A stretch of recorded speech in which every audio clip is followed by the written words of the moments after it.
ఈరోజు మనతో పాటు ఇంటర్వ్యూలో ఒక స్పెషల్ గెస్ట్ ఉన్నాడు. పేరు కశ్యప్ యాదవ్.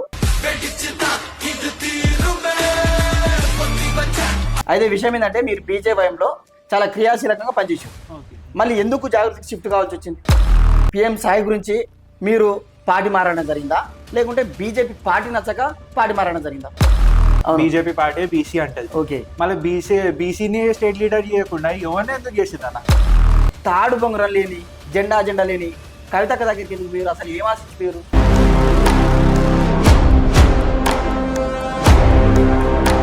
కవితక్క కశ్యప్ యాదవ్ గుర్తుపడుతుందా? అమ్మ తర్వాత మళ్ళీ అట్లా చూసుకుంటున్నా. 2028 అవసరం లేదు. ఈ జిహెచ్ఎంసీ ఎలక్షన్స్ వరకు మీరు పార్టీ మారుతారేమో అని నాకు అనిపిస్తుంది. కవితక్కని కాదని. మీ ఫ్యామిలీ బ్యాక్గ్రౌండ్ ఏంటని అసలు? ఈ కశ్యప్ యాదవ్ ఎవరు? కశ్యప్ యాదవ్ అనేటోడు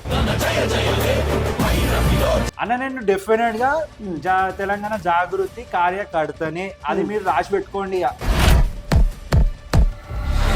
కవితక్క పార్టీ పెట్టబోతుందా, లేకుంటే కాంగ్రెస్ ను బీజేపీలో కలవబోతుందా? ఒక వర్గం నుంచి రేవంత్ రెడ్డి మనిషి అంటారు కదా, ఇట్లా Revanth Reddy okay.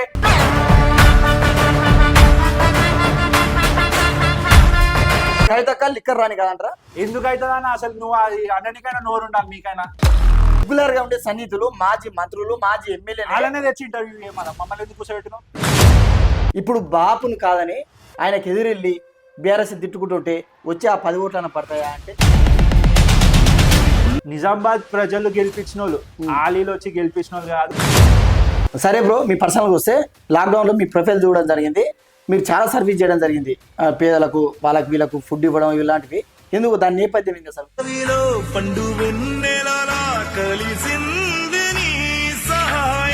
BRS party suspend చేసిందో కవితక్కను. అప్పటి నుంచి ఆమె వేషం మొత్తం ఇందిరాగాంధీ లాగా మార్చింది. ఇందిరాగాంధీ కాదు, ఇందిరాగాంధీ జయలలిత కన్సీవ్ అయిన వాళ్ళు కానీ అందరికి అమ్మ ఒడి అనే కిట్ ఇచ్చిండు. మరి అంత మంచి వ్యక్తికి ఇలాంటి నెగిటివ్ ఎందుకు వస్తుంటది? ఇప్పుడు మనుషులతో రిలేషన్స్ అనేది నాకు చాలా ఇంపార్టెంట్. ఈ పార్టీలు నిలమొన్న వస్తే పోతాయి, అంతేగాని నాకు మనుషుల రిలేషన్స్ చాలా ఇంపార్టెంట్. జాగృతి పార్టీ కూడా అట్టిపోతా రేపు వెళ్ళిండు. మీరు ఫ్యూచర్ లో ఆయనకే ఎదురెళ్ళే అవకాశం ఉందా ముద్ద నరసింహ యాదవ్ గారికి? సిచ్యువేషన్ వస్తేనే ఎవరికైనా ఎదుర్కొంటాను. మీరు ఎందుకు పిఎం సాయి గారికి, అదే విధంగా ముద్దం నరసింహ యాదవ్ గారికి భయపడుతున్నట్టు అనిపిస్తుంది? సేఫ్ ఆన్సర్స్ నాకు నచ్చట్లేదు అన్న, డైరెక్ట్ చెప్తున్నా. సేఫ్ ఆన్సర్స్ ఏం లేదు, నేను ఎందుకు భయపడతాను? అలాగే కశ్యప్ యాదవ్ అనేటోడు ఒక్కడు కాదు. కశ్యప్ యాదవ్ అనేటోడు ఇంకా ఇంకో 10 మంది ఉన్నారు. ఆ 10 మంది టీం వర్క్ ఎప్పటికీ ఉంటది. మళ్ళీ అంటున్నాను, 119 మంది ఎమ్మెల్యేల కనీసం జాగృతి పార్టీ నుంచి ఒక 5 లేదా 6 గెలుస్తారా? ఫస్ట్ కవితక్క గెలుస్తుందా? కవితక్క అన్న గవర్నమెంట్ ఫామ్ చేస్తాం. గవర్నమెంట్ 2028 లో 100% ఫామ్ చేసి తీరుతాం. నువ్వు రాసి పెట్టుకో.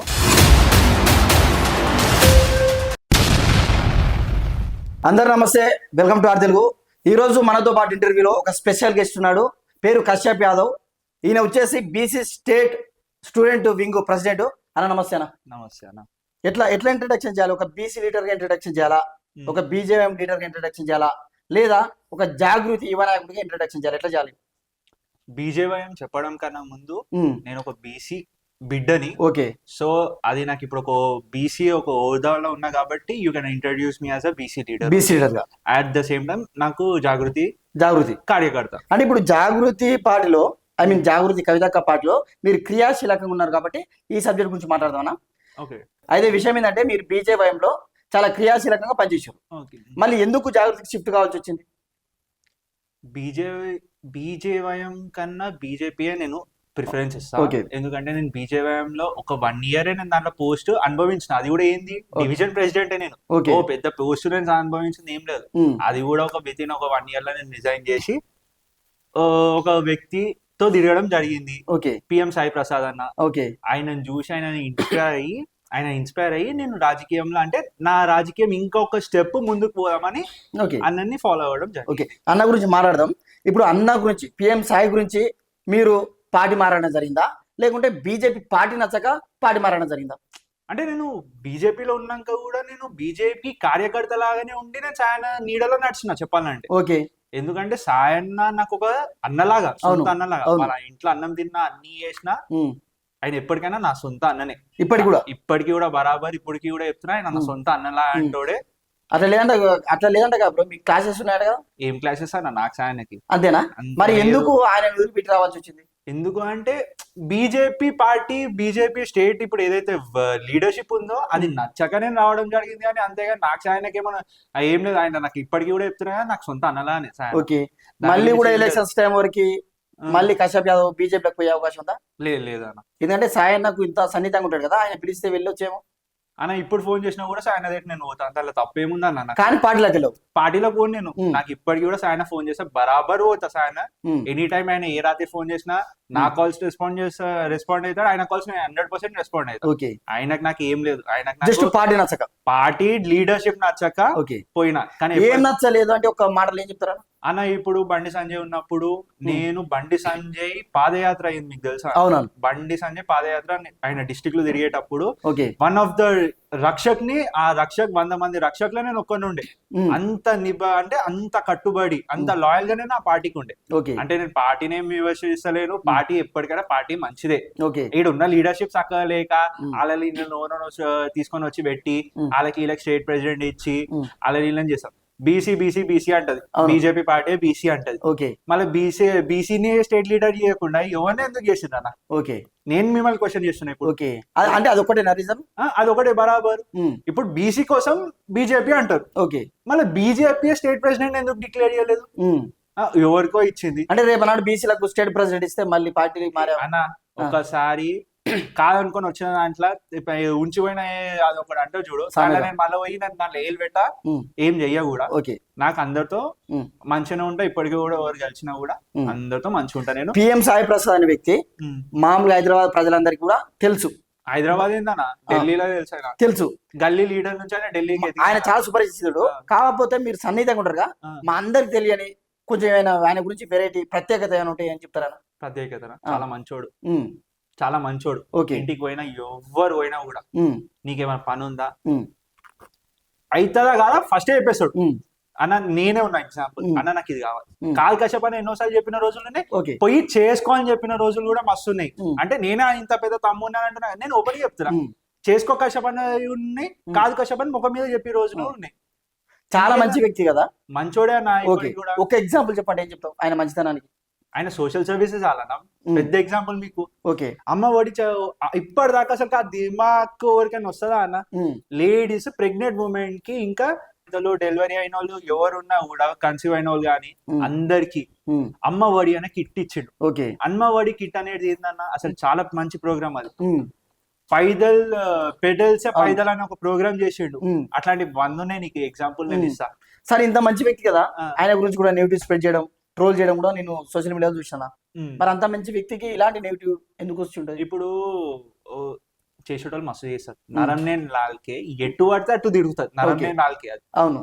అంటే దాని నరం ఉండదు, దాని బొక్కు ఉండదు, ఏముండదు, ఇటు పడితే అటు తిరుగుతుంది. అది నోటికి ఏమొస్తే అది వాగుతుంది. అట్లా అని నేను ఆ రోజు కూడా, మేము అయిన రోజు కూడా మేము అన్నకి సపోర్టివ్ గా ఉంటే మేము ఒకటే చెప్పినాం, అన్న ఏం కాదు, నువ్వు ముందుకో, మీ వెనకాల మేము ఉన్నాం, అయ్యేంది అవుతుంది, ఏమైతుంది. ఉన్న కేసులు నీకు బస్సు ఉన్న కేసులో చాలు, ఇంకా అయ్యేది మస్తు అయితే. ఎప్పటి కూడా ఆయన ఫాలో అవుతుంటారు మీరు? అన్న ఇప్పటికీ కాదన్న, నా లైఫ్ లాంగ్ ఆయనతోనే పాటు ఉంటా అంటే పార్టీ, నాకు పార్టీలు ఈటీలు కాదన్న, నాకు మనుషులతో ముఖ్యం. మనుషులతో రిలేషన్స్ అనేది నాకు చాలా ఇంపార్టెంట్. ఈ పార్టీలు నిలమోన వస్తే పోతాయి, అంతేగాని నాకు మనుషుల రిలేషన్స్ చాలా ఇంపార్టెంట్. జాగృతి పార్టీ కూడా అట్లే పోతా రేపు ఎల్లుండో? జాగృతి ఎందుకు పోతుందా అన్న? మీరే చెప్పారు పార్టీలు ఈ రోజు ఉండి రేపు పోతాయని. పార్టీలు మనం చేంజ్ అవుతాం, పార్టీలు పార్టీ ఇలా రోజు ఇలా పార్టీలు ఉంటాం, రేపటి రోజు ఆ పార్టీలు ఉంటాము, ఆ పార్టీలు చేంజ్ అవ్వడే. అదే నా క్వశ్చన్, కశ్యప్ యాదవ్ రేపు జాగృతి నుంచి కూడా షిఫ్ట్ అయ్యే అవకాశం అన్న. నేను బీజేపీలకి బయటకు వచ్చే రోజు నేను 100 ఆలోచించిన అన్న, 100 ఆలోచించిన. ఎందుకంటే ఒక తల్లి లాగా మనం చూసుకుంటాం ఆ పార్టీని, ఆ పార్టీలకే మనం వచ్చుడు అనేది నా మనసు విడిగిపోయి వచ్చినా గానీ నేనేదో కావల్చుకొని నేను రేపు పొద్దుల పార్టీలు చేంజ్ అవుతా అనే వ్యక్తిగా అది కాదన్న, ఎవరినైనా అడుగును. ఎందుకంటే నేను ఒకటే పార్టీలో ఉండే, నేను 9 years ఒకటే పార్టీలో చేసిన, నాకు పదవి ఉన్నా లేకపోయినా ఏ రోజు కూడా అట్లనే ఉన్న కార్యకర్త లాగా అట్లనే ఉన్నా, అట్లనే కంటిన్యూ చేసినా కూడా. ఏంటంటే మన లీడర్షిప్, పార్టీ లీడర్షిప్ నచ్చాక మన పార్టీ చేంజ్ అయినా. అంతేగాని నాకు ఒక స్టేట్ క్వశ్చన్ అడుగుతా బ్రదర్, చెప్పండి. మీరు ఫీల్డ్ కానంటే చెప్పండి, అడగచ్చా? అడగండి. నేషనల్ పార్టీ దేశంలో అతిపెద్ద పార్టీ, ఆ పార్టీని వద్దనుకుని తాడు బొంగరం లేని, జెండా లేని కవితక్క దగ్గరికి ఎందుకు పోయారు, అసలు ఏం ఆశించిపోయారు? అన్న మీకు టైం అనేది మీకు ఆన్సర్ చేస్తుంది. నేను Okay. సింపుల్ గా చెప్తున్నా, Ah. టైం నెక్స్ట్ అంటే సందర్భం సిచ్యువేషన్స్ ని బట్టి టైం ని బట్టి Hmm. You'll get the answer అన్న. నెక్స్ట్ ఓకే, అంటే జాగృతిలో మీరు సర్వే అవుతారు. 100% సర్వే అవుతానా. Hmm. ఇంకో పార్టీ కండువ మార్చేది లేదు. ఇన్ కేస్ జాగృతిని అసలు నా కళ, ఇంకోటి నేను బీజేపీని నేను వదిలేసాను కళలో కూడా అనుకోలేదు. అట్లాంటిది నేను వదిలేసిన, జాగృతిలోకి వచ్చిన తర్వాత నేను ఇప్పుడు చెప్తున్నా, ప్రాణం పోయినా కూడా ఇంకో పార్టీ చేంజ్ గాను, అదే పార్టీలో ఉంటా. వదిలేసినాను అనుకో, రాజకీయమే వదిలేసిన. నాకేమనిపిస్తుంది అంటే 2028 అవసరం లేదు, ఈ జిహెచ్ఎంసీ ఎలక్షన్స్ వరకే మీరు పార్టీ మారుతారేమో అని నాకు అనిపిస్తుంది. ఈ జిహెచ్ఎంసీ ఎలక్షన్ వరక కవితని కాదంటారేమో అనిపిస్తుంది. కవితను కాదని నేను ఎటు పోనన్నా. ప్రాణం పోయినా కవితక్కతోటి, ప్రాణం పోయినా ఒకవేళ పార్టీ మారితే ఓల్డ్ పోయిన పల్లికి వచ్చి నేను డైరెక్ట్ మీ మీద వీడియో చేయొచ్చా? చెయ్యండి 100%. కవితక్కని కాదని ఏ పార్టీ కాదు కదా, నా ఊపిరి నేను ఉన్నంత కాలం పార్టీని వదిలేసిన అంటే ఇక నేను నా రాజకీయంనే వదులుకున్నట్టు. అంతేగాని నేను ఏది పార్టీని వదిలేసి వేరే పార్టీలకు పోతే నాది అది కాదు. నాది. మీ ఫ్యామిలీ బ్యాక్గ్రౌండ్ ఏంటని అసలు? ఈ కశ్యప్ యాదవ్ ఎవరు? కశ్యప్ యాదవ్ అనేటోడు ఒక మిడిల్ క్లాస్ నుంచి వచ్చినోడు, ఎటువంటి పొలిటికల్ బ్యాక్గ్రౌండ్ లేనోడు. మా డాడీ మా మమ్మీ ఏదో పొలిటికల్ గా చేసిన వాళ్ళు కాదు, మేమేం సంపాదించుకొని మేము వచ్చినది కాదు. సంథింగ్ మా మమ్మీ డాడీ వాళ్ళు చాలా కష్టపడి పైకి వచ్చిన వాళ్ళే. డాడీ ఇప్పటికీ కూడా, మా డాడీ ఏజ్ ఇప్పటికి కూడా 55 ఇయర్స్ ప్లస్ ఇప్పటికి కూడా కష్టపడుతున్నాడు. ఆయన కష్టపడతాడు. ఆయన సంపాదించిన దాంట్లో నేను ఎంతో అంత తీసుకొని వచ్చి రాజకీయంలో ఖర్చు పెడుతున్నా. ఇంకా చెప్పాలంటే బాగా సంపాదించినప్పుడు మీ సంపాదించిన కాడికి అయితే మంచి బాగానే సంపాదించాడు. అంటే ఈ డబ్బులు తీసుకొచ్చి మీ వెనకాల ఎప్పుడు 10 మంది తిప్పుకుంటా అన్న, నాకు డాడీ అంటే మా నాన్న వేసినది ఖర్చులు నేను వృధా చేయడం కాదు. నాది నాకు బిజినెస్ ఉంది, దాని నుంచి నేను ఇవన్నీ చేసుకుంటాను. కశ్యప్ వెనకాల ఇప్పుడు 10 మంది పోరలు ఉంటారు. ఎట్లా ఉంటారు? మీ మీద ప్రేమతో ఉంటారా లేకుంటే తినిపించారు? ప్రేమతో కాదన్న, వాళ్ళందరూ నా తమ్ముళ్ళు, అందరు నా దోస్తులే. వాళ్ళు నా తమ్ముళ్ళని అసలు నేను ఏ రోజు కూడా చూడలేదు. ఎందుకంటే వాళ్ళు నా దోస్తులు, వాళ్ళు నా చిన్నప్పుడు నా చెడ్డి దోస్తులు. ఇప్పుడు ఎవరిని అడిగినా కూడా ఇన్స్టాగ్రామ్ ఇప్పుడు సోషల్ మీడియా నడుస్తుంది కదా, ఆ సోషల్ మీడియా ఓపెన్ చేసి ఎవరిని ఫోన్ చేసి ఫోన్ అడిగినా కూడా నేను ఏందో చెప్తారు. నాకు పైసలు ఇచ్చి వస్తున్నారా, లేకపోతే ఉట్టిగా ఆఫీస్ వస్తున్నారా, బిర్యానీలు పెడితే వస్తున్నారా, వాళ్ళని అడిగే తెలుసుకోవాలి. మీరు పేరుగా మిడిల్ క్లాస్ ఫ్యామిలీ అంటారు. మళ్ళీ చూస్తే మీకున్న సంబంధాలు, మీ ప్రొఫైల్ చూస్తే ఈటెల రాజేందర్ గారు, అదే విధంగా కత్తి కార్తిక బీఆర్ఎస్ నాయకురాలు, ఆమె తోటి మంచి సత్సంబంధాలు ఉన్నాయి. ఎట్లా మీరు బాగానే చూసిన అయితే కత్తి కార్తిక ఇవన్నీ అంటే, కత్తి కార్తిక దుబ్బాక ఎలక్షన్లు ఉన్నప్పుడు బై ఎలక్షన్స్ అప్పుడు వచ్చినాయి 2019 లా, ఫస్ట్ కోవిడ్ తర్వాత అనుకుంటా. కత్తి కార్తిక ఏంటంటే ఆమె ఒక ఆర్కిటెక్చర్, నేను అప్పుడు ఒక ఇంటీరియర్ డిజైనర్ ఉండే. సో అట్లా నాకు అక్కడ ఆ వే వచ్చి కొంచెం దొరికి ఆమె అసలుకి బీసీ నినాదం తీసుకొని వచ్చింది ఆ దుబ్బాక ఎలక్షన్ అప్పటి నుంచే. ఒక లేడీ బీసీ వాదం పట్టిందంటే ఫస్ట్ కత్తి కార్తిక అక్కనే అప్పట్లో. సో ఆమె కొంచెం ఏదో ఆ గొంతు, ఆ వాయిస్ ఏదైతే ఉందో ఆ వాయిస్ లో కిక్ అనిపించింది. ఆమె కొన్ని రోజులు నేను పోయి దుబ్బాక ఎలక్షన్ లో క్యాంపెయిన్ కూడా చేసి వచ్చిన అక్క కోసం. దాని తర్వాత అక్క కూడా బీజేపీలోకి వచ్చింది, నేను కూడా బీజేపీలోకి రావడం జరిగింది. అట్లా ఇక కొన్ని డైవర్షన్స్ వల్ల ఇప్పటికి కూడా నేను ఫోన్ చేసి అక్క తమ్మి అనే మాట్లాడతాను అంతే. నేను అందరితో మంచిగానే ఉంటా. ఈ కమింగ్ టు ఈటెల రాజేందర్ అంటారా, Etela Rajender uncle very kind hearted person. Uncle ఇప్పటికి కూడా నేను మొన్న పోయి కలిసిన అంకుల్ ని బీసీ స్టే. ఎంత మంది ఉన్నా కూడా కశ్యప్ గుర్తుపట్టి దగ్గరికి పిలిపించుకుంటాడా? ఎవరైనా సరే అన్న, మీరు చెప్పిన పేర్లు ఇప్పుడు ఇప్పటిదాకా మీరు చెప్పిన పేర్లు అందరు నన్ను గుర్తుపడేటోలే. ఎవరు ఈడు ఆడు అని అట్లా కూడా కాదు, రాతమ్మి అనే మాట్లాడతారు, రామ్మ అనే మాట్లాడతారు. అంతే. మీ కార్పొరేటర్ ఎవరైతే ఉన్నారో ముద్ద నరసింహ యాదవ్, ఆయనతో మీకు ఎట్లా ఉంటుంది కమ్యూనికేషన్? ఆయన ఒక ఫ్యామిలీ ఫ్రెండ్ అన్న, మాకు ఫ్యామిలీ ఫ్రెండ్. రిలేషన్ అంటే రిలేషన్ కూడా అనుకోవచ్చు, అన్ని అనుకోండి. ఇంకా మేము వాళ్ళు ఒక ఫ్యామిలీ ఫ్రెండ్. ఆయన ఫస్ట్ ఎలక్షన్ అప్పటి నుంచి మేము ఉన్నాము ఆయనతో. ఫస్ట్ సెకండ్ ఎలక్షన్ లో కూడా ఉన్నాము. థర్డ్ ఎలక్షన్ కి అప్పుడు ఒకసారి మేము కొంచెం వేరే డివిజన్ మీద కాన్సన్ట్రేషన్ చేసి మేము అటు పోయడం జరిగింది. అంతేగాని ఆయనతో మాకు మంచిగానే ఉంటుంది, ఏం లేదు.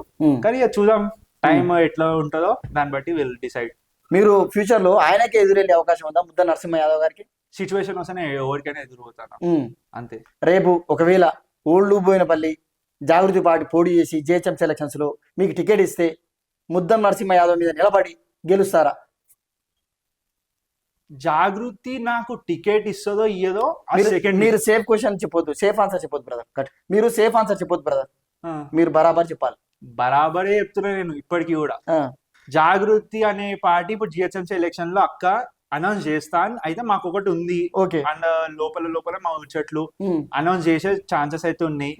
ఇన్ కేస్ అక్క అనౌన్స్ చేసింది అనుకో, నువ్వే కశ్యప్ పో అని అన్నది అనుకో, ఆల్రెడీ నాకు ఉంది ఒక కమిట్మెంట్ ఉంది, నువ్వే పో కశ్యప్ అన్నది అనుకో 100% నేను చుట్టా అన్న నేను. ఓకే, ఇక్కడ 2 క్వశ్చన్స్ అన్న.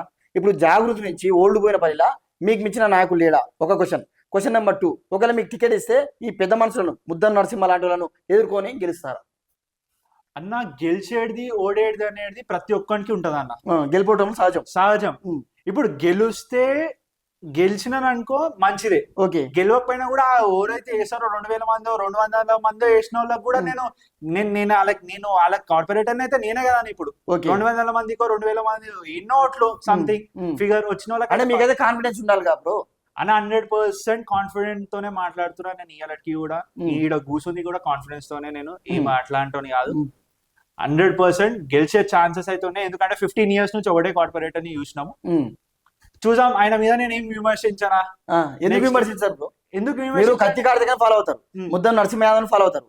మిమ్మల్ని చూస్తుంటే ఫాలో కాలేదు, మిమ్మల్ని చూస్తుంటే జాగృతి నాయకులు ఇంటర్వ్యూ చేస్తున్నట్టు లేదు, బీఆర్ఎస్ నాయకులు ఇంటర్వ్యూ చేస్తున్నట్టు ఉంది. బీఆర్ఎస్ నాయకులు అనేది అసలు నేను ఎప్పుడూ నేను ఇలా బీఆర్ఎస్ కండువనే కప్పుకోలేదు. ఫస్ట్ థింగ్ అంటే కార్తీక్ ఫాలో అవుతున్నారు, అదే విధంగా నరసింహ యాదవ్ గారు. నేను చెప్తున్నా కదా, మన అటు పక్క చూస్తే పిఎం సాయి గారిని ఈటల రాజేందర్. బీఆర్ఎస్ అన్న నేను కాంగ్రెస్ కూడా అనుకో ఏమని అనుకో. ఇప్పుడు మీకు పార్టీ లైన్ ఉంటానా? అవును, మీ కవితక్క గారే డైరెక్ట్ ప్రత్యర్థులను ఎదురిస్తున్నారు, మీరేం సేఫ్ గా ఆన్సర్ చెప్తున్నారు. అన్న నేను ఒకటే చెప్తా, భయపడుతున్నారా? లేకుంటే నేనెందుకన్నా భయపడేటోని కాదు నేను, నువ్వు ఎవరైనా అనుకో భయపడేటోని కాదు, భయపడే కొడుకుని కాదు నేను. మీరు ఎందుకు పిఎం సాయి గారికి అదే విధంగా ముద్దం నరసింహ యాదవ్ గారికి భయపడుతున్నట్టు అనిపిస్తుంది. సేఫ్ ఆన్సర్స్ నాకు నచ్చట్లేదు అన్న, డైరెక్ట్ చెప్తున్నా. సేఫ్ ఆన్సర్స్ ఏం లేదు, నేను ఎందుకు భయపడతాను వాళ్ళకి?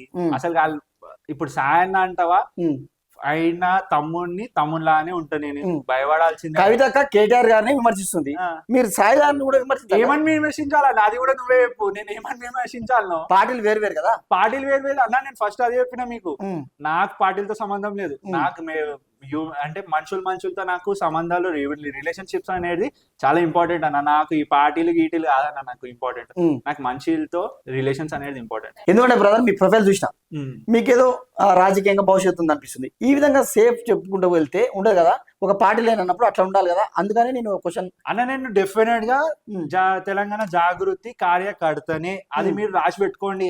ఓకే, నేను ఆ పార్టీ ఈ పార్టీ అని ఇవన్నీ వద్దు ముచ్చట్లు. ఓకే, నేను ఎప్పటికైనా తెలంగాణ జాగృతి కార్యకర్తనే చెప్పినా. నేను పార్టీ వదిలేసిన అంటే నా రాజకీయ జీవితమే వదిలేస్తా. ఇంకా నా రాజకీయం ఇప్పుడు ఇంకా ఇప్పటికి కూడా నా రాజకీయం స్టార్ట్ కాలేదు. ఇంకా ముందు మస్తు చూపిస్తా కూడా, అంతేనా? బరాబర్ చూపిస్తా. ఓకే, కవితక్క పార్టీ పెట్టబోతుందా, లేకుంటే కాంగ్రెస్ లో బీజేపీలో కలవబోతుందా? కాంగ్రెస్ లోనో బీజేపీలో కలిసేది ఉంటే వాళ్ళ మీద ఎందుకు విమర్శిస్తారు? ఎక్కడ విమర్శిస్తున్నారు? 2 సంవత్సరాల కాంగ్రెస్ ప్రభుత్వం వచ్చి 2 సంవత్సరాల కాంగ్రెస్ ప్రభుత్వం వచ్చి తెల్లారితే బీఆర్ఎస్ లో కేటీఆర్ లో విమర్శిస్తుంది తప్ప రేవంత్ రెడ్డిని ఎక్కడ విమర్శిస్తున్నారు? అన్న టైం సందర్భం వస్తే అందరినీ విమర్శిస్తామన్నా, అలా దియమను బరాబర్ విమర్శిస్తాం. అట్లా ఎవ్వను లేదు. ఏమో రేవంత్ రెడ్డి మినిస్టర్ పదవి ఇస్తా అని చెప్పిండు, అందుకే ఆమె విమర్శిస్తలేదని ఒక పక్క. మీరు ఆ షర్మిల పోయింది, అవన్నీ వద్దు ముచ్చట్లు. ఆ ఎగ్జాంపుల్ అసలు మాకు కంపారిజన్ కూడా వద్దు మాకు. ఇవన్నీ అసలుకి అది మీ మైండ్ లకైతే తీసేయండి. నెటిజన్స్ నుంచి అది కూడా కామెంట్స్ వస్తున్నాయి, కవిత షర్మిల ఒకటే. ఏం లేదు, షర్మిల కవిత ఒకటే ఏడ చూపిను నాకు, ఒక్క దగ్గర చూపిను నాకు. ఏడైంది ఇద్దరు ఒకటి. ఆమెకి ఏదో పదవి ఇస్తానంటే ఆంధ్రాలో పోయి కూర్చుంది. ఈమె డాటర్ ఆఫ్ ఫైటర్ అన్న, అర్థమైందా? ఇవన్నీ మస్తు చూస్తాం, ఇంకా నువ్వు ముందు మస్తు చూస్తావు. నువ్వు ఇట్లాంటి ఇంటర్వ్యూలు నాకు మస్తు చేస్తావు, నువ్వు చూడు. ఇంకా ఒక వర్గం నుంచి రేవంత్ రెడ్డి మంచి అంటారు కదా, రేవంత్ రెడ్డి అసలు ఒప్పుకొని ఈ క్వశ్చన్ మీరు అగ్రి గారు, నేను అగ్రి గారు. బీజేపీ మంచిగా బీజేపీ అన్నా, నేను లిక్కర్ కేసు ఉంది, లిక్కర్ కేసు మాఫీ చేసాం, నువ్వు సప్లై కాకుండా బీజేపీలోకి రా అని మోదీ చెప్పిండు. అదన్నీ అలిగేషన్స్ అన్న, ప్రూవ్ చేసి చూపి ఇప్పుడు. ఓకే, అలిగేషన్స్ చాలా డిఫరెంట్, ఇవి అనేది చాలా డిఫరెంట్ అన్న. అది జస్ట్ ఒక అలిగేషన్. లిక్కర్ రాని కదంటారా? ఎందుకు అవుతుంది అన్న? అసలు నువ్వు అన్నిటికైనా నోరు ఉండాలి మీకైనా. నేను కాదు, వాళ్ళ బాబుతోటి రెగ్యులర్ గా ఉండే సన్నిహితులు, మాజీ మంత్రులు, మాజీ ఎమ్మెల్యే అలానే తెచ్చి ఇంటర్వ్యూ ఏమాల మమ్మల్ని ఎందుకు కూర్చోబెట్టినావు? డైరెక్ట్ అంటున్నారు వాళ్ళు, అలానే తెచ్చి ఇంటర్వ్యూ ఏమాల. ఒకప్పుడు కవితక్కని పోయిన వాళ్ళే, అన్న మస్తు మంది ఉంటారు, జోకిన వాళ్ళు ఉంటారు. ఇప్పుడు కేసీఆర్ జోకిన వాళ్ళు ఇప్పుడు కేసీఆర్ ఇంకా పోయి మాట్లాడతలే, అందరు మంచోళ్ళ. ఓకే ఇప్పుడు ఉన్నారు 10 మంది ఎమ్మెల్యేలు ఉన్నారు, జోకిన వాళ్ళే కదా ఒకప్పుడు. మళ్ళీ వాళ్ళందరూ జోకే కదా ఇప్పుడు కాంగ్రెస్ లో పోయిర్రు. చెప్పు ఇప్పుడు మళ్ళీ వాళ్ళు కవితను టార్గెట్ చేయాల్సిన అవసరం ఉంది. అరే కవితను ఓ టార్గెట్ చేయాల్సినంత సీనే లేదన్నా, వేస్ట్ మాట అవన్నీ. నువ్వు బంద్ చేసుకో ఇవన్నీ. ఎందుకంటే కాంగ్రెస్ బీజేపీ పెద్ద ఏనుగు లాంటివి, కవిత చీమ కాబట్టి ఆ టార్గెట్ చేయాల్సిన అవసరం లేదు. మళ్ళీ చెప్పు. కాంగ్రెస్ బీజేపీ పెద్ద పెద్ద ఏనుగు లాంటివి, ఒంటె లాంటివి. ఈ కవిత అంటే చిన్న చీమ లాంటిది, టార్గెట్ ఇంతనే ఉంటది. కూర్చుతే మాత్రం ఇక మళ్ళీ ఉద్యోగాన్ని వదిలేయ. నెక్స్ట్ కవిత కార్యాచరణ ఏ విధంగా ఉండబోతుంటారు? నాకున్న అవగాహన ప్రకారం అయితే డెఫినెట్ గా 2028 లో ఎలక్షన్ కి ప్రిపేర్ అవుతున్నాము. దానికి అంతదాకా ఎందుకు కానీ జిహెచ్ఎంసీ కూడా ప్రిపేర్ అవుతున్నాం. మేము ప్రిపేర్ అవుతున్నాం. కొట్టబోతురా? 100% కొడతాం. ఓకే. మేల్స్ ఇప్పుడు మేలు 3 అయినాయి కదా. అవును. దాంట్లో 1 అయినా 2 అయినా కొడతాం. 100% కొడతాం. డెఫినెట్ గా కొట్టబోతున్నారు. డెఫినెట్ గా రాసి పెట్టుకో. ఓకే. మా దాంట్లోకి ఒకటి మేయర్ అవుతాడు. ఆయన రోజు నువ్వు మళ్ళీ ఇంటర్వ్యూ తీసుకుంటావు. మళ్ళీ మీకు మీ ఇష్టం ట్రోల్స్ వస్తాయి అన్న. ట్రోల్ చేసేటోడు మస్తు ఉంటారా అన్న? మేమే చేస్తాం. నువ్వే చేస్తాం. చెయ్యి. ఎందుకంటే ఆ రోజు ఆ ట్రోల్ చేసినా కూడా మాకే మంచిదే కదా. ఆ వీడియో పబ్లిక్ చేస్తాం మళ్ళీ ఆ రోజు. చెయ్యి. ఓకే. మీరు బీసీ సంఘాలు తిరుగుతున్నారు కదా బ్రదర్. అవునా? బీసీలకు 42% కావాలి. ఈ మధ్య మీ కవితక్క గారు దాని గురించి ప్రస్తావిస్తున్నారు. మా క్వశ్చన్ ఏంటంటే 10 సంవత్సరాలు వాళ్ళే రూలింగ్ లో ఉన్నారు కదా, అప్పుడు ఎందుకు బీసీల మీద ప్రేమ లేకుండా ఇప్పుడు ఏదో సవతి ప్రేమ చూపిస్తుంది అంటే ఏం చెప్తారు? అంటే అదొక ఎజిటేషన్ నడుస్తుంది ఇప్పుడు. అంటే తెలంగాణలో ఇప్పుడు ఒక బీసీ మూవ్మెంట్ అయితే నడుస్తుంది. ఆ మూవ్మెంట్ లో అక్క దాన్ని బయటికి తీసుకొని వచ్చి అక్క కూడా ఒక అంటే ఆమె ఉనికి కాపాడుకోవడానికి ఒక దానిని ఎరగా వాడుకుంటుందా బీసీలను? బీసీ అంటావా? ఇప్పుడు ఒక మూవ్మెంట్ నడుస్తుంది కాబట్టి ఈమె దాన్ని ముందుకి లీడర్షిప్ లాగా, ఇప్పుడు ఆ తెలంగాణ మూవ్మెంట్ లో కేసీఆర్ ఎట్లయితే ముందుకు తీసుకోబోయిండో ఇప్పుడు ఆ బీసీ మూవ్మెంట్ లో అక్క తీసుకోబోతుంది. అట్లనే మొన్న మహిళా రిజర్వేషన్ అన్నది. ఓకే. మళ్ళీ బరాబర్ కొట్లాడింది మహిళా రిజర్వేషన్ కోసం. ఇక మీరే పోయి మైక్ కాంగ్రెస్ లో నోట్లో పెట్టాలి ఏమని. మీరు అన్నారు కదా రిజర్వేషన్ ఇస్తామని 42%. మరి ఏమైంది సర్పంచ్ ఎలక్షన్ లో? ఇప్పుడు ఎంపీటీసీ జెడ్పీటీసీ వస్తున్నాయి, ఇప్పుడు కార్పొరేషన్ ఎలక్షన్ వస్తున్నాయి. ఇవన్నీ నోట్లో మైక్ అడిగిన రోజు మేము కూడా సమాధానం చెప్తాము. ఇప్పుడు ఏదో మేము ఏదో తప్పు ఉంది కదా అని పోయి అన్ని మాకు భూతాతం పెట్టి చూడకుండా మీరు అన్ని కనిపిస్తాయి మీకు, అన్ని టైం అన్ని మీకు ఆన్సర్ చేస్తారు. అయితే నెటిజన్స్ నుంచి ఒక కామెంట్ వస్తున్నా, ఈమె బాబు కేసీఆర్ ఫోటో పెట్టుకుంటూనే నిజామాబాద్ లో ఒక్కసారి గెలిచి ఓడి ఒక్కసారి గెలిచింది. ఇప్పుడు బాపును కాదని ఆయనకు ఎదురెళ్ళి బీఆర్ఎస్ తిట్టుకుంటుంటే వచ్చి ఆ 10 ఓట్లన్న పడతాయా అంటే? అన్న నేను నీకు ఒక సింపుల్ ఎగ్జాంపుల్ చెప్తా. కామెంట్ ఇది కామెంట్ కాదు అది. మీరు కామెంట్ అని మీరు అంటున్నారు కానీ అది ఉన్న ఫ్యాక్ట్. అది మీరు అని చెప్తున్నారు మాకు, అది కాదు మీరు అవన్నీ కాదు అని. అక్కడే మొన్న చెప్పింది ఏమని చెప్పింది, నేను నిజామాబాద్ ఎలక్షన్స్ లో నాకు ఏ బీఆర్ఎస్ కార్యకర్త కూడా నాకు వచ్చి సపోర్ట్ చేయలేదు. ఆమె నోటితో ఆమెనే చెప్పింది. ఇంకేం కావాలి నీకు? అంతేగాని అది కేసీఆర్ బొమ్మ పెట్టుకొని గెలిచింది, వీళ్ళు గెలిచిండ్రు ఆ బొమ్మ కాదు. ఆమె పార్టీ పేరు మీద జస్ట్ ఓ కార్యకర్త లాగా ఆమె నించోబెట్టిండ్రు, నాకే వస్తే నించోబెట్టిండ్రు, గెలిపించి. అది నిజామాబాద్ ప్రజలు గెలిపించిన వాళ్ళు, ఆలీలు వచ్చి గెలిపించిన వాళ్ళు కాదు. అక్క ఫేమ్ తో అక్క నిజామాబాద్ ప్రజలు గెలిపించిన వాళ్ళు. అది అర్థమైందా? దానికి మీరు ఈ ఆలీలు వచ్చి బొమ్మలో పెట్టుకొని. రాష్ట్ర వ్యాప్తంగా తెలుగు ప్రజలు మొత్తం హరీష్ రావు చాలా మంచి మనిషి, ప్రజాసేవకుడు అంటారు. మరి కవితకి తెల్లారితే హరీష్ రావును ఒక షాడిస్ట్ లాగా చిత్రీకరిస్తుంది ఏందన్న? ఇక వాళ్ళ ఇంటర్నల్ కొట్లాడాలి, మనకెందుకన్నా. వాళ్ళ ఇంట్లో 100 ఉంటాయి అందరి ఇళ్ళలో. ఇప్పుడు మా అందరి ఇళ్ళలో ఉంటాయి, మా ఇంట్లో అంటలేను, అందరి ఇళ్ళలో ఉంటాయి. ఎవ్వరి ఇళ్ళలో ఉండవన్నా కొట్లాడాలన్నా సహజం. అంటే వాళ్ళ ఇంటి వరకు ఉంటే నో ప్రాబ్లం. కానీ ఇప్పుడు ఒక పొలిటికల్ ఎజెండా అయిపోయింది కాబట్టి మనం అంటే అది బయట కూడా అందరు మాట్లాడాలి. మీ ఉద్దేశం చెప్పండి. హరీష్ రావు మంచోడా చెడ్డోడా?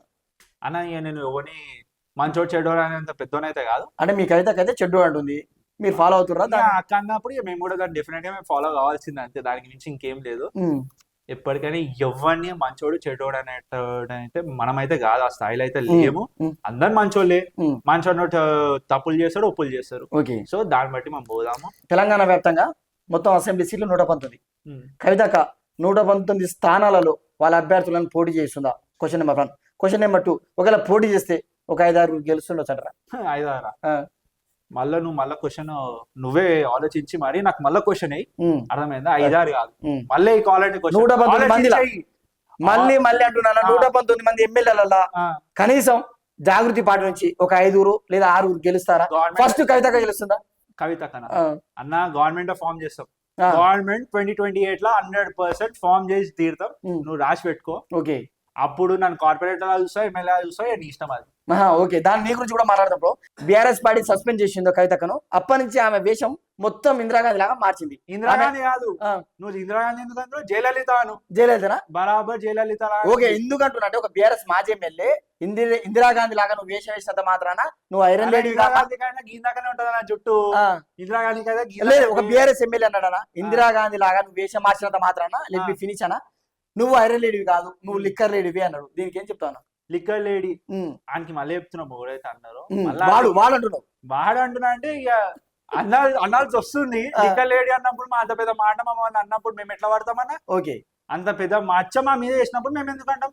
ఆడవి అనాల్సి వస్తుంది, ఇంకా రేపొద్దు ఏమన్నా అంటాం. కానీ ఆ మచ్చ వేసుడు అనేది తప్పు. ఫస్ట్ థింగ్, ఎవరైనా సరే అయ్యొద్దు.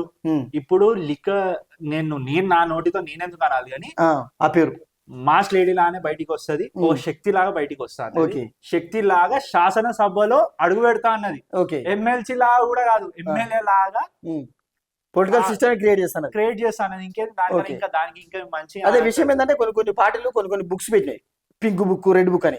ఇప్పుడు కవితక్క మీద ఎవరైతే నెగిటివ్ ప్రచారం చేస్తారో వాళ్ళ కోసం మీరు ఏమైనా బుక్ పెట్టుకుని వాళ్ళ పేరు రాసుకుంటారా? మాకు బుక్కులు అవసరం లేదు, ఇచ్చి పడేసారా? ఇచ్చి పడేస్తాము. కావాలంటే వాళ్ళ ఇల్లు కూడా ముట్టడిస్తాం. అర్థమైందా? ఇవన్నీ భౌతిక దాడులు చేస్తారా? భౌతిక దాడులు కదా, వాళ్ళ ఇళ్ళ మీదకే జోరుతామని చెప్తున్నారు కదా. అట్లాంటివి ఏమైనా చేస్తే వాళ్ళ ఇళ్ళకే జోరుతాం. ఊకునేటోళ్ళం కాదు మేము, జాగృతి వాళ్ళం. మంచి మంచి లీడర్లు ఉన్నారు మా దాంట్లో. ఆ స్టూడెంట్ వింగ్ నుంచి మా రామన్ ఉన్నాడు, యూత్ వింగ్ నుంచి శివారెడ్డి అని ఉన్నాడు, ఇంకోరు కావాలన్నా. మేమే ఒక పెద్ద బౌన్సర్లం. అంటే నెత్తిలు వాళ్ళ కొట్టే వస్తామో ఎట్లా వస్తామో ఏం మలుగుతే ఈ విధంగా ప్రేరేపిస్తుందా? కొట్టండి, నరకండి, సంపండి అని మీకు అయితే అక్క నేర్పియాల్సిన అవసరం లేదు. అర్థమైందా? ఎందుకంటే అని ఒక మనిషికి ఒక ఏమంటే పేషెన్స్ అనేది కొన్ని రోజులే ఉంటది. అది దాటిందంటే ఎవడేం చేయలేడు. అర్థమైందా? ఎవడేం చేయలేడు. ఎవడో చాపినా కూడా అయితే ఏమో కేసులు, ఇంకేమైతే మన పోయి వస్తామేమో జైలు, ఇంకేమైతే. ఒక పార్టీని పెట్టబోతుంది ఇంత పెద్ద రాష్ట్రంలో అంటే అక్కడ పైసలు బాగానే ఉండొచ్చా అన్న? పైసలు ఉండడం వేరు, పవర్ ఉండడం వేరు. అక్క దగ్గర పవర్ ఉంది, పైసలు లేవు. పైసలు ఉన్నాయో లేవో అన్ని మనం లెక్క పెట్టుకుంటే అయితే కూర్చోలేము. లిక్కర్ స్కామ్ లో చాలా సంపాదించాను అన్న. ఇక లిక్కర్ స్కామ్ అనగా నన్ను ఇంకోసారి చెప్తున్నా, నేను గమ్మున వెళ్ళిపోతా ఇడికి. మమ్మల్ని నువ్వు ఎందుకు పిలిచినావు? ఈ లిక్కర్ స్కామ్ లో నువ్వు అననిక అంటే మీరు నన్నే కాదు బ్రో, పెద్ద పెద్ద మాజీ మంత్రి నిరంజన్ రెడ్డిని పుచ్చలు లేచిపోతే అన్నది. ఇంకేమనాలి? జగదీష్ రెడ్డి కూడా లిల్లీ పుట్ట అన్ని అంటది, ఇంకా మస్తు అంటది. ఒక పెద్ద మనిషి చెవులు కూడా మూసుకుంటారు ఎందుకు? సరే బ్రో, మీ పర్సనల్ వస్తే లాక్డౌన్ లో మీ ప్రొఫైల్ చూడడం జరిగింది, మీరు చాలా సర్వీస్ చేయడం జరిగింది పేదలకు, వాళ్ళకి వీళ్ళకు ఫుడ్ ఇవ్వడం ఇలాంటివి. ఎందుకు? దాని నేపథ్యం ఏంటి అసలు? ఆ లాక్డౌన్ లో మేము చేసింది మెడిసిన్స్ పంచడం గానీ అవన్నీ కానీ అవిట్లతోనే నేను ఈ రాజకీయంలోకి రావడం జరిగిందనా. ఆ ఫుడ్ పంచుడు ఇవన్నీ అనేది నథింగ్ అన్న. ఇంకా అట్లాంటివి చాలా చేస్తాము. అది ఏంటంటే ఎట్లా రాజకీయాల్లోకి రావాలని అట్లా చేసిరా అన్న? ఏ లీడర్ అయినా సోషల్ సర్వీస్ తోనే రాజకీయంలోకి వస్తాడు అన్న. ఉట్టిగా రాజకీయంలోకి రావాలంటే అంత పెద్ద అంటే మీరు ప్రజాసేవ చేయాలని కాదు, రాజకీయంలోకి రావాలని దాన్ని ఎరగా వాడుకురా అంటే నేను అట్లా అని చెప్పాను. ఫస్ట్ థింగ్, నాకు ఇప్పటికి కూడా సోషల్ సర్వీస్ అంటేనే నాకు ఇంపార్టెంట్, అదే నాకు ఇంపార్టెంట్. నేను రాజకీయంలో ఉన్నా లేకపోయినా నేను సోషల్ సర్వీసే చేసుకుంటా. ఎందుకంటే నేను తిరిగిన లీడర్లు నాకు నేర్పించింది అదే. ఏంటంటే రాజకీయం అనేది ఏముంటది అన్న, బొందబెట్టేటోళ్ళు మస్తు మంది ఉంటారు. బొందబెట్టినా కూడా నువ్వు సోషల్ సర్వీస్ చేసుకుంటే తమ్మి ఇంట్లో అన్నం లేకపోయినా కూడా నీ ఊరు వల్ల నీకు అన్నం పెడతారు. ఇంకేంది? ఓకే, ఓల్డ్ పోయిన పనిలా మీకు జనబలం ఉందా? అంటే మీ వెనకాల ఒక 10 మంది, 100 మంది, 1000 మంది ఇట్లా వచ్చే అవకాశాలు ఉన్నాయి ఫ్యూచర్ లో? అన్న, నేను ఒక సతీష్ యాదవ్ కొడుకున్నాను ఇప్పటికీ కూడా నేను చెప్తాను. అదే ఐడెంటిటీతో నేను ముందుకు పోతున్నా. అది అన్న మా డాడీ ముఖం చూసి వస్తారా, నా ముఖం చూసి వస్తారా, ఇక కాలం నిర్ణయిస్తుంది. అది ఎప్పటికైనా ఆ ఫిగర్ ని పెట్టుకుని ముందుకు పోతే. ఇప్పటిదాకా నాకు ఉన్నది కూడా ఆ ఫిగర్ తోనే వచ్చింది. నాకేం నా సొంతంగా నేను సంపాదించింది ఏం లేదు, ఏం చేసింది లేదు. అదంతా మా డాడీతోనే వచ్చింది నాకు. అదే ఉంటుంది నాకు ఇప్పటికి. అలా మీరు జాగృతిలో జాయిన్ అయినప్పుడు పెద్ద ఎత్తున చాలా మందిని తీసుకెళ్లి ర్యాలీగా కవితను కలవడం, పెద్ద గజమాల వేయడం కూడా జరిగింది. ఏది దాని బ్యాక్గ్రౌండ్ లో ఏం జరిగింది అసలు? ఇక అదొక అభిమానంతో మనము పోయినాము. నాతో నేను చేసింది కాదు, నాకు నా ఎంబడి ఉండేటోళ్ళు. నేను ఏదో చిన్న పోయి ఒక 5-10 మందితో 20 మందితో అనుకున్నా. కాదు, మనం చేసే గట్టిగా కొడదాం అనుకున్నారు. అంటే వాళ్ళు అనుకోని వీడియో చూసిన 100 మంది అలా 100 మంది అట్లా నథింగ్. ఇంకా మస్తు వస్తే ఇంకా ముందు అది నేను తక్కువ అంటే నేను చేసిన దాంట్లో అసలు నేను కూడా ఎక్స్పెక్ట్ చేయలేదు. ఫస్ట్ ఆఫ్ ఆల్ మేము ఒక గ్రూప్ లో ఒక మెసేజ్ పెట్టినాం అంతే, అరే ఇట్లా జాయినింగ్ ఉంది రండి, అంటే నేను పెట్టింది కూడా నా తమ్ముళ్ళకి నా చుట్టాలు గిట్టాలు కూడా జస్ట్ ఒక ఫ్రెండ్స్, ఓకే అది కూడా ఒక ఫోన్ కాల్ మీద, ఫోన్ కాల్ అంటే గ్రూప్ లో మెసేజ్ పెట్టుకున్నాం, ఓకే అది ఇట్లా జాయినింగ్ ఉంది నాది ఇట్లా ఉంది అని అంటే అంతమంది వచ్చి నేనే ఎక్స్పెక్ట్ అంటే చేయలేదు. అందులో మీరు ఒక్కరే లీడర్ లాగా స్టైల్ గా అద్దాలు పెట్టుకొని ఇంకా చెప్పంటే ఒక హైలైట్ గా ఏదో కవితకి దగ్గర ఎక్స్పోజ్ కావడానికి మీరు ఏమైనా ప్రయత్నం చేసిరా? అన్న ఈ కశ్యప్ యాదవ్ అనేటోడు ఒక్కడు కాదు, ఎప్పుడైనా గుర్తుడు. నా ఇంట్లో ఒక 10 మంది ఉన్నారు. ఓకే ఆ 10 మంది అందరూ బ్యాక్గ్రౌండ్ లో పనిచేసేటోళ్ళే. ఓకే ఏంటంటే నన్ను ముందట పెట్టి మీరైతే ఎక్స్పోజ్ అయ్యారు ఆ వీడియోలో. అన్న నేను ఎక్స్పోజ్ కాలేదు, నా మామూలు చేసిన ఎక్స్పోజ్, నేను ఎక్స్పోజ్ అంటే నేను చూస్తున్న వీడియోలో అయితే ఆటోమేటిక్ గా మీరే ప్రధానంగా కనబడుతున్నారు అని చెప్తున్నా కదా. నేను ఒక్కని కాదు, కశ్యప్ యాదవ్ అనేటోడు ఒక్కడు కాదు. ఓకే కశ్యప్ యాదవ్ అనేటోడు ఇంకా ఇంకో 10 మంది ఉన్నారు. ఆ 10 మంది టీం వర్క్ ఎప్పటికీ ఉంటది. ఆ 10 మంది ఇప్పుడు నా ఫ్రెండ్స్ ఉన్నారు, మందీప్, పవన్, ఓకే ఇంకా ఉన్నారు 2-3, నా తమ్ముళ్ళు రత్న, హర్ష, వీళ్ళందరూ చాలా మంది ఉన్నారు. వాళ్ళు చేసింది అది నేను చేసింది కాదన్నా, నా సొంత పైసలు పెట్టి నేను చేయలేదు. సమిష్టి కృషి అందరితోటి, అందరిది అది ఒక్కంది కాదా. జాయినింగ్ అనేది కశ్యప్ యాదవ్ ఒక జాయినింగ్ కాదు, టీం అందరు జాయినింగ్. ఓకేనా? అంత పెద్ద ఎత్తున పోయి జాయిన్ అయ్యారు కదా, కవితక్క కశ్యప్ యాదవ్ గుర్తుపడుతుందా? కశ్యప్ యాదవ్ తోటి కవితకు ఉన్న కమ్యూనికేషన్ ఏ విధంగా ఉంటుంది అన్న? ఈ క్వశ్చన్ అడిగిన మంచిది. నేను అక్కని ఏ రోజు కూడా అక్కలాగా చూడలేదు. ఫస్ట్ ఆఫ్ ఆల్ ఒక చెప్పాలంటే ఒక పిన్ని అంటే చూడు మన తెలంగాణలో చిన్నమ్మ, అమ్మ తర్వాత అమ్మలా అట్లా చూసుకుంటున్నా. నేనైతే నా పర్సనల్ గా అట్లనే చూసుకుంటా, మా వాళ్ళు అందరు అట్లనే చూసుకుంటారు. ఎందుకంటే ఆమె అది ఒకటి అనిపిస్తుంది చూడండి, ఒక ముఖంలో అలా ఒక వైబ్ అనేది అది ఆమెలో ఉంది. అది ఎవరిలో ఏ లేడీలో లేదు ఇప్పటిదాకా. మా కార్తిక్ అక్క దగ్గర చూసినా, దాని తర్వాత ఈ కవిత అక్క దగ్గర చూస్తున్నా, అక్క అనడం కన్నా అమ్మ అనడమే బెస్ట్ ఆమె. ఎందుకంటే నేను ఏ రోజు పోయినా కూడా కశ్యప్ దా అవార్డ్ యూ అని అంటది, అని వచ్చినావా పోయినావా అని అసలు మాట్లాడదు. నేను అయినా సరే నా టీంలో ఎవరు పోయినా కూడా రండి ఫోటో అంటే వేరే లీడర్లు ఫోటో దిగితే గుంజి పాడేస్తారు అన్న బాగుంటారు. ఆ రోజు ఆడ దగ్గర అయితే అట్లా ఉండదన్న ఒకటి గుర్తుపెట్టుకోండి. ఎవరు పోయి ఫోటో అడిగినా కూడా 100% ఇస్తుంది. అది ఏందో అన్న ఒక ఆమె మీద మీ మాటలు వింటూనే అర్థమవుతుంది అంతే, ఆమె మీద ప్రేమ మీ గుండె లోపల ఉంది అన్న. గుండె లోపల్లో ఇక బయటికి చూపించుకునేటోళ్ళం అయితే మేము కాదు. ఆ రిలేషన్ అనేది మాకు కావాలి. చెప్పినా కదా ఆబ్వియస్లీ పార్టీలు ఉన్నా. మీరు అనుకున్నట్టు రేపు కవిత గారు సీఎం అయితే ఇదే కశ్యప్ యాదవ్ మళ్ళీ పేరు పెట్టి పిలిచి హౌ ఆర్ యు అని అంటదా? నేను కొట్లాడి మరి పోతా, కొట్లాడి మరి అక్క. అంత చనువు ఉంది అక్కతోటి? అంత చనువు ఉంది మాకు. నా ఒక్కనికే కాదు, ఆడ ఉండేటోళ్ళు అందరికి ఉంటది.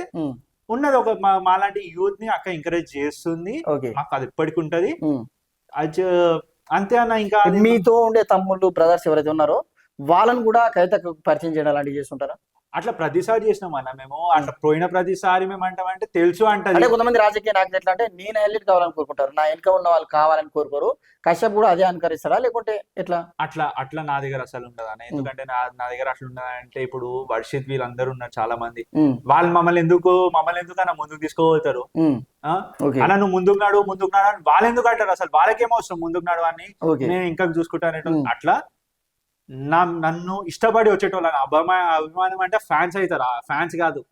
అది మళ్ళీ మన ఫ్యామిలీ మెంబర్ లాగా నన్ను తీసుకొని పోతున్నారు అంతే. వాళ్ళే తీసుకోవాలి, ఒకరు ముందున్నా ఒకరు వెనుకున్నా మీరందరూ ఒకటి అంతే అన్న. అది ఫ్రేమ్ లో నేను ఒక్కనే అనిపిస్తున్నా అంతే. ఇంకా మస్తు మంది ఉన్నారు, అందరం ఒకటి. సరే, ఫైనల్ గా ఇంటర్వ్యూ ముంచే ముందు ఈ నెల 2 నెలల్లో జిహెచ్ఎంసీ ఎలక్షన్స్ రాబోతున్నాయి. కశ్యప్ యాదవ్ ను ఓల్డ్ బోయినపల్లి కార్పొరేటర్ గా లేకుంటే భవిష్యత్తులో మీ కాన్స్టిట్యున్సీలో ఎమ్మెల్యేగా చూడవచ్చు? కాలం అనేది మీకు సమాధానం చెప్తాను. సరే, ఎమ్మెల్యే అంటే కొంచెం టైం పట్టొచ్చేమో. కార్పొరేటర్ అనేది నేను నాకు ఊహాగానాల్లో ఉన్నదో లేదో నేను అది రాసుకుంటా. అంటే కార్పొరేటర్ ఉందంటారు? అదైతే డెఫినెట్ గా ఎప్పటి నుంచో ఉంది. గట్టి పోటీ ఇవ్వబోతున్నారా ఈసారి? గట్టి పోటీ ఇస్తానో ఇయ్యనో పార్టీ డిసైడ్ చేస్తారు. అంటే ఇలాంటి యూత్ మీలాంటి మాలాంటి యూత్ కి ఏం చేస్తారంటే పెద్ద పెద్ద పార్టీలు 1 లక్ష 2 లక్షలు ఇస్తాం సైడ్ జరుగురా బాబు అంటారు. మనం నామినేషన్ వేసినా కూడా అట్లా డబ్బులకు ఆశపడి రేపనాడు నామినేషన్లు విత్డ్రాలు ఇలాంటివి ఉండబోతున్నాయా? కూర్చునేది ఉండే నేను ఎప్పుడో కూర్చుంటున్నాను ఇంట్లో. ఆ పైసలు ఆ ప్యాకేజ్ లో తీసుకొని ఎప్పుడో కూర్చోబెట్టుకుంటుండే. నాకేం షోకి దురదకు వచ్చి నేను ఇన్ని లక్షలు వేలు ఖర్చు పెట్టుకొని తిరుగుతలేను. ఇంతమందిని వేసుకొని మేము తిరగాల్సిన మాకు షోకు లేదు. నాకు ఫస్ట్ ఆఫ్ ఆల్ ఏంటంటే అట్లా ప్యాకేజ్లు తీసుకొని ఇంట్లో కూర్చునేది ఉంటే నేను ఎప్పుడో మంచి అదే అవుతుండే. ఇంకా డాడీని ఇంట్లో కూర్చో అని చెప్పి నేను మా బిజినెస్ లలో మేము ఉంటుండే. గవి కాదు మనం చేసుకోవాల్సింది. ఓకే, ఆర్ తెలుగు నుంచి మీ ఓల్డ్ బోయినపల్లి యూత్ కు ఏం చెప్పాలనుకుంటున్నారు అన్న? ఇన్ని రోజుల్లో మనం ఒక ముఖంని అయితే చూసినాము. ఇక నెక్స్ట్ చూసామా లేదా అనేది కూడా అది మీ చేతుల్లోనే ఉన్నది. 15 years నుంచి అయితే మనం ఒక పెద్ద మనిషిని అయితే కూర్చోబెట్టుకున్నాము. ఆయన ఇప్పటికీ కూడా మనకి కార్పొరేటర్ ఇంత ఉన్నా కాదన్నా ఆయన తప్ప అంటలేను. ఆయన మంచి చేసిండు అనుకో 100 డెఫినెట్ గా గెలిపేయండి, 100% గెలిపోయిన ఆయన మంచి చేస్తే. కానీ కొత్త వాళ్ళకి కూడా అవకాశం ఇవ్వండి 100%. ఇప్పుడు నాకు అవి వస్తుందో రాదు సెకండరీ, నాలాంటి వాళ్ళు ఇంకా మస్తు మంది వచ్చేటోళ్ళు ఉన్నారు, అందరికి అవకాశం ఇద్దాం. ఓకే, అదే క్లియర్. ఈసారి ఓల్డ్ బోయినపల్లి కార్పొరేటర్ గా కశ్యప్ యాదవ్ ను చూడబోతున్నాం. చూద్దాం. ఓకే, చూద్దాం. థ్యాంక్ యూ బ్రో, చాలా మంచి ఇంటర్వ్యూ ఇవ్వడం జరిగింది. డెఫినెట్ గా మళ్ళీ మీరు కార్పొరేటర్ అయిన తర్వాత మళ్ళీ వచ్చి నేను ఇంటర్వ్యూ తీసుకుంటా. All the best bro. Thank you అన్న.